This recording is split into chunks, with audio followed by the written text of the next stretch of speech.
Hey folks, welcome back to Red Room Training Episode 3.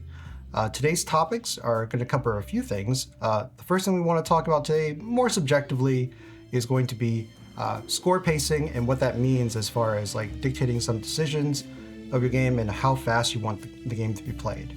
The second thing we want to cover today is just specifically for extract crises. Looking at a map layout and seeing if the map would be more aggressive in terms of interactions, and also what you should sort of look out for as far as like how much exposure you want to give yourself to the midline, or whether or not you have to be exposed to the midline to start scoring in the first place. So with that, let's start diving in. So let's jump into our first topic, which is score pacing. Now, a lot of folks ask me whenever I'm looking at their list and just like, hey, can you give me a second opinion on this list? One of the big things I always look at is what is their crisis selection. And the crisis selection is really important in Marvel Crisis Protocol because it's going to be available to both players, but you can sort of start using it as a way to sort of like dictate yourself how fast you want the game to go. So in this case, since the game can be played up to 6 rounds, you want to sort of start thinking about, is the game that I want to play a very fast game where I want to win by like turn 3, turn 4, or would you want to go all the way to round 6, basically? Now, depending on your type of list, that can dictate that. So, certain teams like to score out very fast. Some like to go a lot slower and they want to try to grind the game out a little bit more. And there's a lot of teams in between as well. So let's talk about score pacing and how that's going to relate to our crises. Now, when we talk about score pacing and sort of how the combination of crises sort of contribute to that score pacing, we can think about adding the two crises together and sort of thinking about how many possible victory points there are available to score on a per round basis. So for instance, certain combinations of crises, so let's say we had a lower scoring crisis in a combination of, let's say, intrusions open across city as seals collapse and alien ship crashes in downtown. Each of those are only going to score you at most 3 victory points per round, which means that in maximum rounds, you can have 6 points to be scored. Let's assume that like both teams are trying their best to sort of like keep the score kind of even. So that means on average, that means that your scoring is going to be, let's say, 3 points per team. So this means that, over the course of several rounds, so round 1, you score 3. Let's say you'll score another 3 the next round. The third round, you score another 3, and score another 3, score another 3, and then finally, you'll find a winner by the round 6, basically. So if you're doing a combination that has the low amount of extracts and low amount of secures for scoring, that means that you possibly will try to draw out the game as long as possible, which could be good for your team if you're more slower moving or you want to have more attrition, like in your list. That way, you, like I said, you want to play a more grindy play style so that, you want to sort of like limit people's ability to run away with games scoring wise before the game is over. And that's how you would win. Versus something, let's say, a little more even keel. So let's say we had a combination that was, fear grips the world as we're the terrorized cities and Infinity Formula goes missing. In that case, you have 4 points for the extracts and 4 points for the secure. So that's 8 points. So with just one additional point on each end, you start realizing how much quicker the game is. So for instance, like if you're doing your best to keep score parity, 8 possible points, right? 4 points aside. So each round, you score 4 points. Next round, you score another 4 points. Next round, you score another 4 points.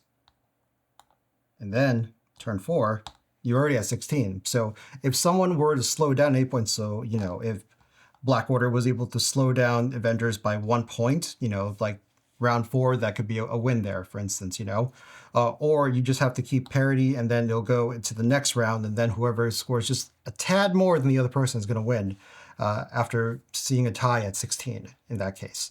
So that in itself like is a big shift just by adding one additional victory point availability to both secure and the extract. Okay. Now going even further, let's say we had a combination of crises like Superpower Scoundrel and then also Spider Infected Invade Manhattan. You have 5 points from the extract and 5 points from the secure. That is a possible 5 points per crisis, which means 10 points overall. So this game can also be extremely quick. So you think about it this way, like it's like a train that can, just go off kilter like very quickly. So for instance, like turn 1, you can have 5 and 5, round 2, you got 5 and 5 again, so it's 10. Third round, it's like 5 and 5 to 15. And that is like all assuming that you're both scoring parity. So if someone was able to get one additional secure or one additional extract during that time, they could usually win by round 3, like very, very easily. You need to keep this in mind when you're constructing your team, because you need to first set up a tone for your roster. It's like, how fast do you want to score? Okay. And having different combinations of crisis, depending on how slow or fast you want the point scoring to be, will sort of cascade into all the other choices you make for your roster. So before we move on to the individual map layouts themselves, and I want to sort of introduce how we're sort of grading and categorizing each of these map layouts. We're going to go by 2 different characteristics. One, I want to talk about the score pacing. So whether or not a crisis extra crisis is going to be a slow scoring, medium scoring, or fast scoring extract, depending on how many points they give out in a given round. And then we're also going to talk about exposure. Now, this is a little more nebulous, but generally the first characteristic we're going to look at is like, if you need to go pick up something for this crisis, are you going to be exposed to enemy sort of interactions, right? So, and we're going to go from a grade of light, medium, or heavy exposure. And we'll get into that, what the examples kind of look like as we look at each map in that case. So with that, let's move on to our first map. Before we start, I just want to give a quick shout out to a couple of our partners that are making this video much easier on me from a teaching standpoint. So I want to say a quick thank you to Jarvis Protocol. We are going to be going through their listing out the map layouts in sort of alphabetical order. So you can find them under the Jarvis Protocol app, and under the reference section, there is a section called Map Setups. And it's very useful to sort of like get a more holistic view of the different map types available currently in Marvel Crisis Protocol.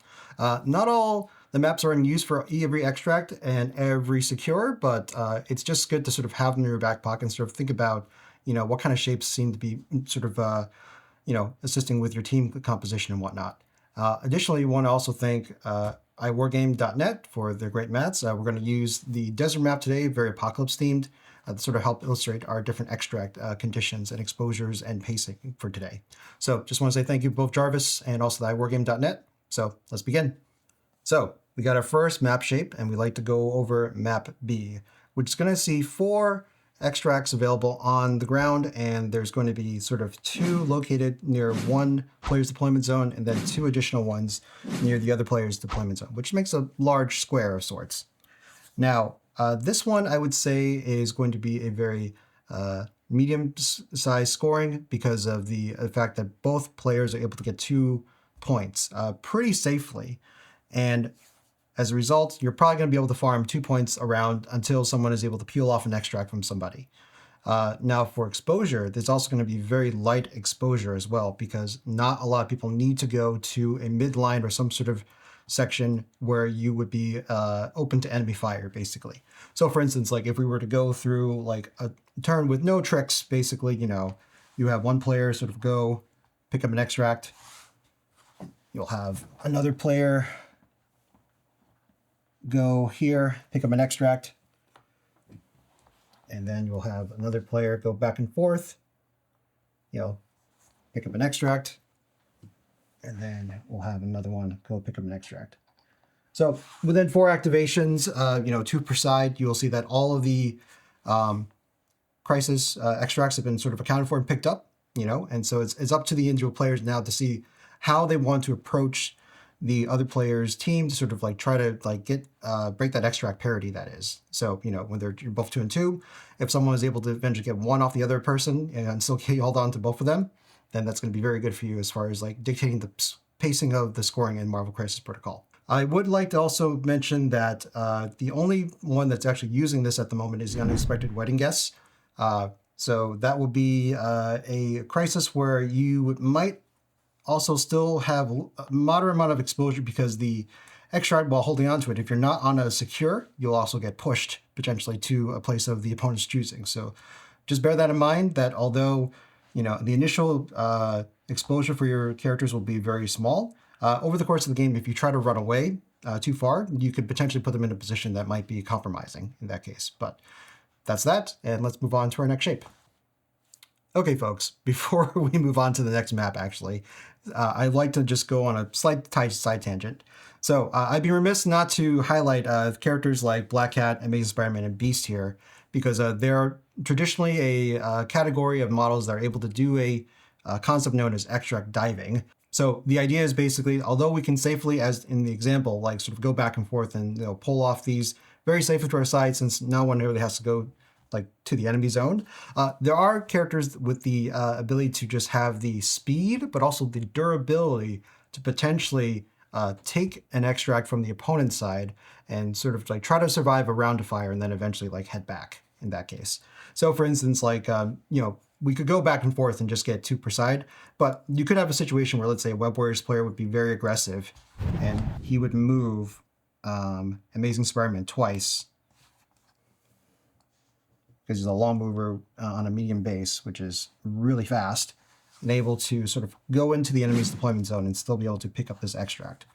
Now, if you do this early in the game, you may still also have your two extracts on your side like pretty available. And if they don't do anything to sort of dive your slot, so let's say they could have Beast dive his the slot because he's also fast enough to sort of like move twice to get there.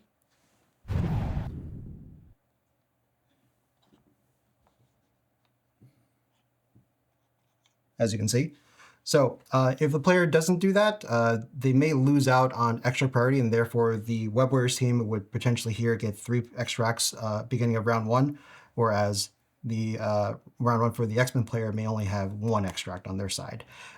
This is a more nuanced discussion that we'll probably dive into in a later episode, but I just want to call this out that extract diving is a thing that could exist and sort of break that exposure pacing categorization that we talked about earlier, but that's more up to the individual team and their capabilities and less more of a generic thing that's available to most teams, that is.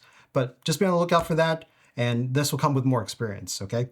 So in the C maps, we can see that there are 3 extracts available, and they're going to be on the midline. So first thing it's going to dictate us is the score pacing, which is going to be a slow pacing, in my opinion. This is because likely at the end of one round, the one team is going to have 2 extracts where the other team is just going to have 1. So it's going to be a 2-1 scoring at the end of round 1. And it's going to keep being that 2-1, 2-1 until the other team is able to sort of like peel off one of the extracts away from the other team. So it's going to be important for the other team to sort of figure out a way to sort of get another one as quick as possible. That way the scoring doesn't sort of run away for the other team. On the flip side, also, the exposure on this is going to be actually, I would consider, heavy. This is because all 3 extracts are in the midline. So because they're on the midline, that means that it's typically going to take 2 movements for someone to get to one of these. And once you use your 2 actions to sort of move to a place, you're kind of sort of stuck there. And what's going to illustrate is, like, let's say I had Miles here move up twice to sort of go get this.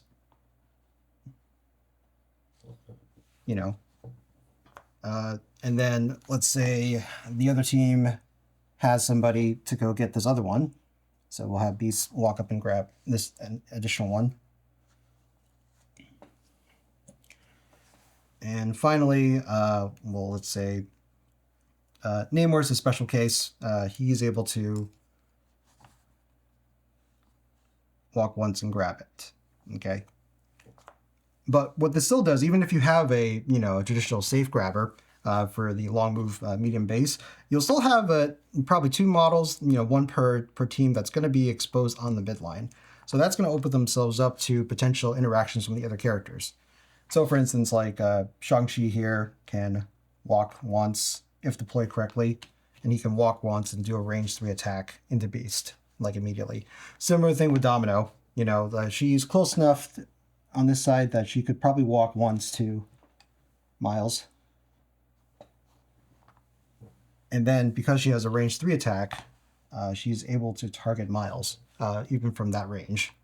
So that's what I mean by exposure, where like you might be open to some sort of attack, and because people have the ability to attack you, they may have special abilities that can trigger and whatnot. So Shang-Chi, for instance, like he's got an attack that lets him attack Beast and still allows him to place within 1 as well. So he's closing the distance while also potentially trying to do some damage to make you drop your extract eventually. Same thing with Domino.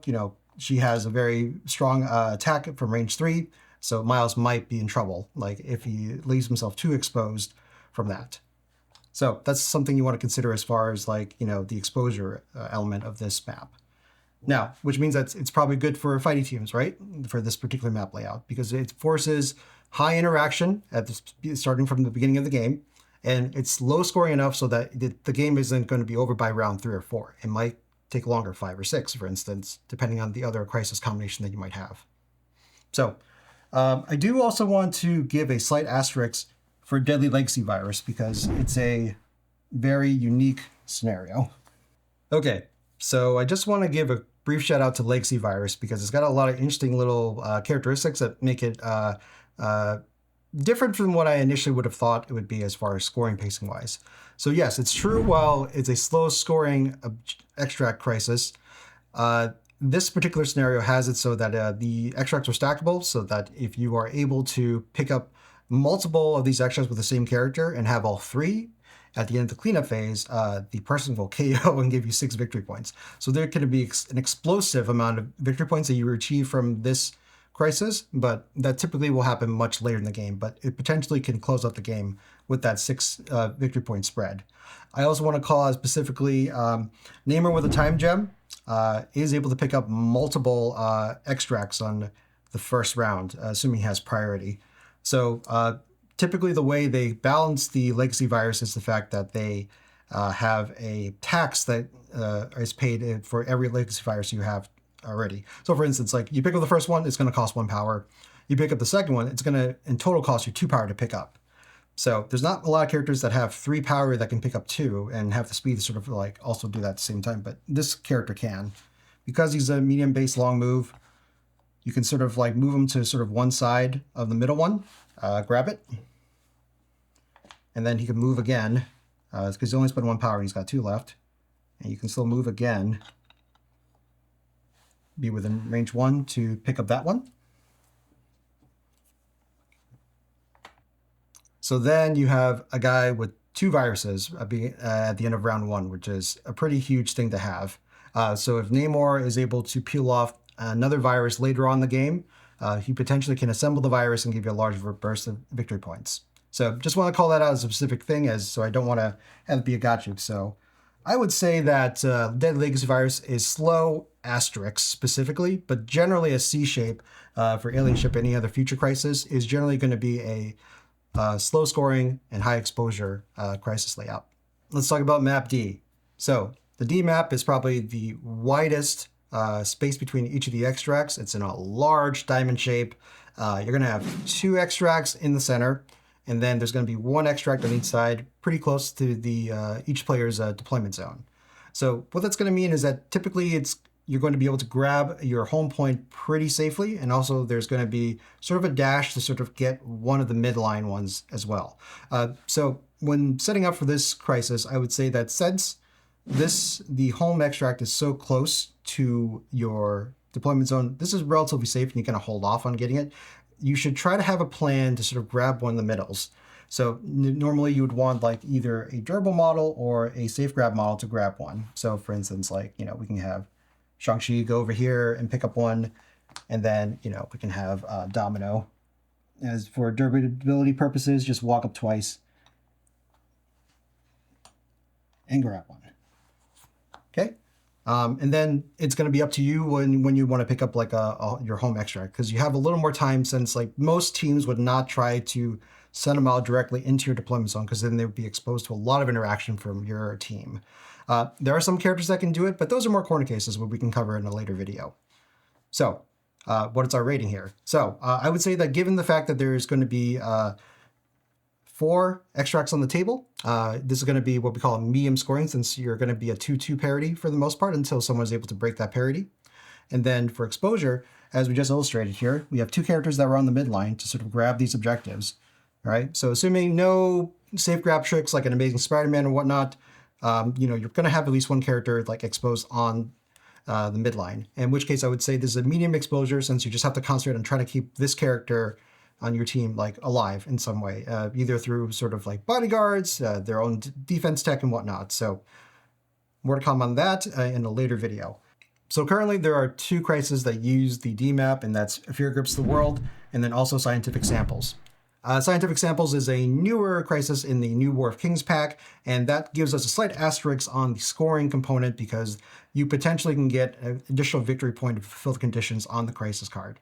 So just keep that in mind that although, yes, you should have parity, the way that it gives you a bonus point by being near secure for all your extract holders means that the game could actually be accelerating in scoring than you may think initially. So just want to give that a call out. Let's talk about Map E.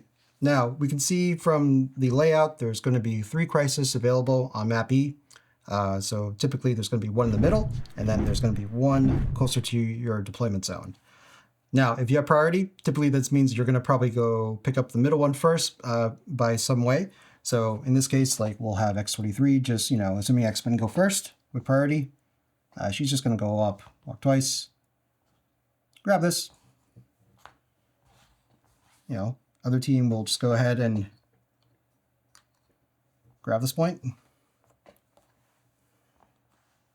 And then X-Men will go grab another extract. So we'll see that this is a 2-1 sort of spread at the end of round 1. And again, that gap will slowly start increasing. So it's going to be important for the other team to try to grab at least one of these from the other team so to make sure that the scoring doesn't run away. Now, typically there is just going to be medium exposure, I would say, to this because there's one person at the center. So we're going to say that this is a slow scoring for scoring pacing. And then we're going to have it be medium exposure.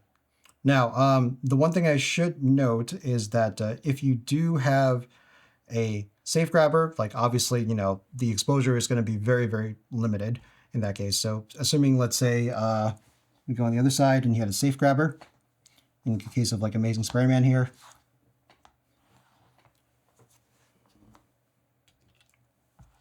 this can very quickly be a big problem for the other side because like there's only 3 extracts. One's like grabbed by a person that can just walk up and run away, and then each of them can only grab one.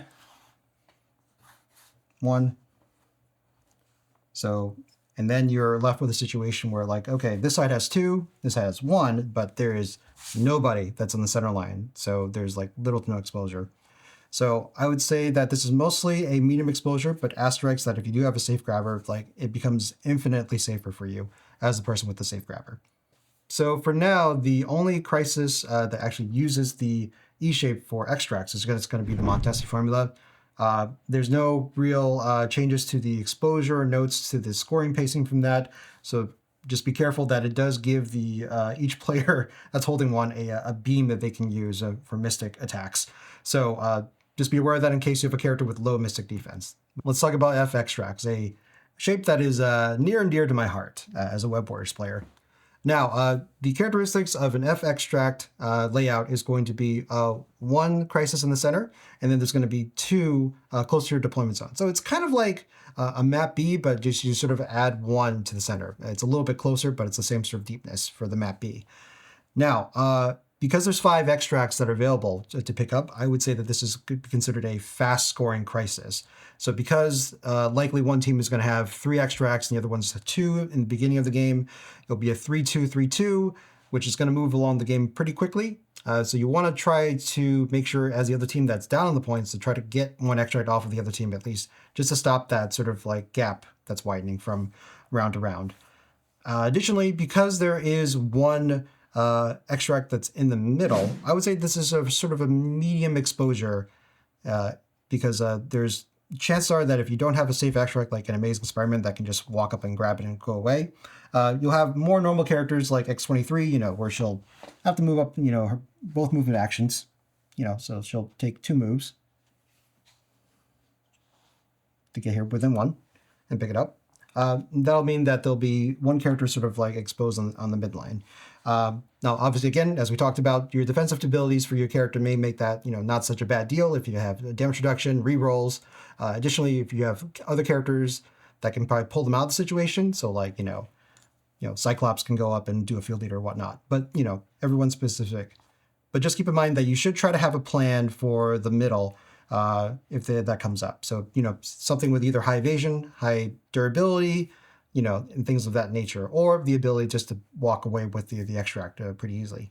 The two crises that are going to be near your deployment should be relatively safe for you to pick up, but just be mindful again for diving opportunities from characters like Beast, which, medium move, medium base, or, characters like Black Hat with a small base, long move, or, Amazing Spider-Man and Namor, they can go quite fast as well. So just watch out for those and try to anticipate if there's someone that's going to dive in that case. But yeah, this shape has a lot of momentum built behind it, and I think that one person starts scoring quite a bit, and if someone goes for one, so like 4 extracts on one side and 1 extract on one side, the game can start accelerating very quickly to the end. So you just want to be very mindful of this. So for teams that might want to take this F extracts, I would say that they typically are going to be teams that want to score the game very quickly, and they want a lower amount of attrition for the most part. Or at least if there is attrition, it's going to be more surgical and more specific. So yeah, currently there are 3 crises that use this shape for extract purposes. So there's Spider Infected, there's Terrigen Canisters, and there's Struggle for the Cube, each with their particular nuance. I do want to call out that there's a slight asterisk for the exposure for both Spider Infected and for Terrigen Canisters mid-game, because as soon as you pick up a Terrigen Canister, your speed goes down to short, so you might not be able to run away as quickly unless you have extra movement abilities or advances sort of built into attacks. And then we also want to talk about Spider Infected. Spider Infected every power phase, if you have a Spider Infected, you roll and you potentially get moved by the opponent. So although you may be safe initially when on your pickup, later in the game, you might be put into an area that might be very compromising. So just want to give a quick shout out to that. But it doesn't dilute the fact that it's still very fast scoring at the end of the day. So if you want to sort of run away with scoring, F extracts are a very good way for you to sort of achieve that as a high scoring team. So let's talk about Map J next. So Map J is sort of characterized by a diamond shape kind of similar to Map D, where there is 2 extracts on the midline, off to the sides, but in the center, instead of having a extract that's pretty close to your deployment zone, they're going to be much closer to the center. So you'll see that they're kind of just off center here. So one over here, one over here. Now, I would say that given the proximity to the midline, if you don't have a lot of larger base, large movements, or small base, like long movements and whatnot, anything that's not able to sort of walk up and grab an extract that's close to your deployment zone, it'll end up being a sort of like heavy exposure in that case. So heavy exposure, asterisks, is what I would say, consider this for exposure purposes. Scoring purposes, since there's going to be 4 extracts on the board, I would say that this is going to be a medium size scoring. So because you can sort of get 2 and 2 parity, and it'll stay as 2-2 for the course of the game until you break that parity. Now, currently there's only 1 extract that uses this shape in the Challenger document for 2025, and that's going to be Skrull's Infiltrated World. And that also modifies the exposure quotient sort of even more, because what happens is when you pick up one of these, you take a physical test, and if you fail that test, you are going to get pushed by the opponent's choice short in any direction. Now, this means that it's going to be very important for you to try to grab one of these safely if possible. If not, you sort of have to, be okay with the amount of risk you get when you try to pick one up. So what I mean by that is, like, let's say I need to pick this up with someone, pretty normal movement wise. So let's say I had Miles, he's just a small base, medium mover twice, right? He goes up and picks up one of these for a Skrull. That means that he would have to roll his defense to see if he passes. If he fails, potentially, he's already used 2 of his actions to move there, and then he gets pushed forward. Well, now you're in much closer range for the opponent to sort of like move once and sort of interact with you, and you're having skulls, so you might end up dropping that skull from the amount of damage you take. Now, there are characters that can reach these Skrulls close to you because they're not quite the midline. So things like Beast. So Beast has a combination of a medium base and a medium move, which allows him in 1 movement to grab this. So even if he fails a test, he gets pushed like a direction, you can still go with Beast afterwards since he has another action to sort of like try to get back to relative safety, you know? And then you also have characters like Amazing Spider-Man, obviously. Like he can grab the midpoint and take that test. And, you know, even if he fails that test, he can still move himself to relative safety. So, you know, he goes here, picks it up, you know, gets pushed somewhere, and then, you know, you can still retreat to relative safety as well. So just as an example for Scroll specifically. Now, on its own though, like map J itself, you know, it seems pretty fair as far as like scoring pacing goes, but you do have to be ready for sort of more engagement because you're going to be closer to the midline for all these extracts. L shape. There's currently only one L shape in this game. So this is going to be a weird one to explain. So let me talk about L shape, you know, assuming there's no other characteristics about it, but then let's talk about what it actually ends up being with the actual crisis that use it. So L shape has a very high scoring because there's actually 6 extracts that are on the board. So you could potentially score 6 points just on the extracts alone, which is incredibly fast on its own.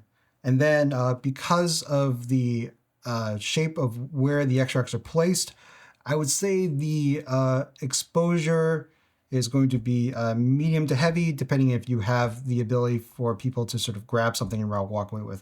Assuming everybody has to walk twice to get to one of these, though, I would say that it's a heavy exposure, and that's going to be modified further in the fact that this is only used under mutant senators. So, mutant senators target U.S. senators. So what this particular crisis is that although there are 6 civilians on the ground that you can pick up, they also have a drawback that once you actually have a extract senator in your hands as one of your characters, that character can only perform 1 move action a turn. So although you can have a character, let's say like Amazing Spider-Man, that can make it to, you know, a senator in 1 move, it does mean that once they pick it up, they can't move again. So you have to sort of really commit to, at least on the initial pickup, where you want your characters to be, because they won't be able to move through their normal means with action points. So instead, you have to sort of rely on superpowers that place you, or you have attacks that maybe also move you as well. So let's walk through kind of an example of that. So let's say I decided to move Beast more forward. So he's going to sort of move this way and just try to grab this extract over here. And so X-Men would have 1. Characters like Ghost Spider are interesting because like they have the ability to sort of move once, pick up an extract for themselves, but because they also have a move called Spire Technique, you know, and any attacks that sort of have this sort of characteristic where there's sort of a built-in movement, either a place or an advance afterwards. So in this case, Ghost Spider is able to, if she has a target, walk up, pick up an extract, attack somebody with the Spire Technique, and then be able to move afterwards. And that way, that would limit her exposure to more interaction from the opponent's team afterwards. You'll have to look at your individual characters to see what sort of movement tricks they have that are not just move actions. And that will let you know if they're a character that might excel on the Senator's specific crisis. So again, it's high scoring, very fast scoring, and but the exposure is quite high, and it's interesting because like fast teams don't mind the scoring aspect, but at the same time, attrition teams or, you know, characters that just want to fight don't mind the fact that the characters sort of more stuck in place from this particular crisis. So until with the AMG releases more crisis in this particular map style, like just keep in mind that this is actually a relatively risky exposure crisis, but also high scoring. So it's high risk, high reward style of play, if that fancies you. All right, let's move on to the next map.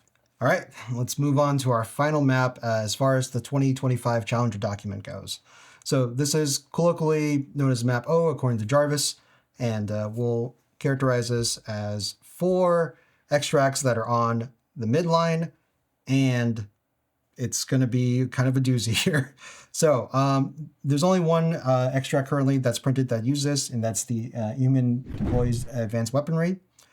So like Montesi book, they will give you a sort of an energy ray gun that you can use if you have this. But besides that, though, we'll start to characterize this as a couple things. Number one, you can see that there's 4 extracts on the ground, which means that this is going to be a medium size scoring, or medium pace scoring, I should say. And then the exposure is also going to be heavy as well. Now, this is characterized by the fact that since everything's on the midline, it's sort of a mad dash to sort of grab something in the middle and sort of hold on to it. You can have like a safe grabber in this to maybe account for 1, but generally there's going to be at least 1 model on your end that's going to get exposed, potentially 2. So just keep that in mind, that when you're picking up one of these extracts, that hopefully you have at least 2 models that will have enough defense tech and also tricks that maybe will let them survive and hold on to this extract. So this one's kind of the closest I would say to more of a mid-range team, where like I think it's pretty neutral while leaning towards a attrition sort of setup where your team wants to fight, but they also want to score a decent amount of points every turn and a fair amount so that you never quite lose out on extract parity. This is going to wrap up our 2025 at least review of the current crises that are available for the extracts and how we categorize them for their score pacing and for the amount of exposure your models will have upon picking up those extracts. I'd just like to thank Baron and Dice as well for their custom dice that they always provide. Great time, and lots of game systems that support, so please give them a check out. And then also join our Discord. We have a Discord. I always forget to plug this, but please check it out. It's active. It's a great place to talk about mini games, Well, Crisis Protocol, Kill Team, Trench Crusade, potentially. We'll see. And then, until then, we'll see you in the next video, everybody. Have a great one.